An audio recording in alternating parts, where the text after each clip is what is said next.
ভক্তিমতী মায়েরা যারা কীর্তনের আসরে বসে আছেন, তাদের কাছে নিবেদন রইল, ডাক যদি সঠিক হয়,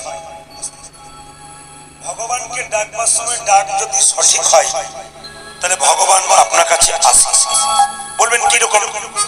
রামকৃষ্ণ দেব মা কালীকে বলতো মা খা মা খা। মা খেয়েছিল, মা খেয়েছিল কেন? ডাকার মতো ডেকেছিল বলে রামকৃষ্ণের হাতে মা খেয়েছিল। আপনার ডাক যদি সঠিক হয়, ভগবান আপনার কাছে আসতে বাধ্য হবে।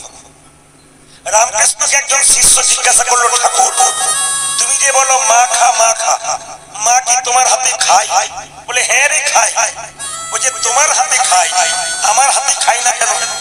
ঠাকুর বলল, ডাকার মতো ডাক, দেখবি তোর হাতেও খাবে।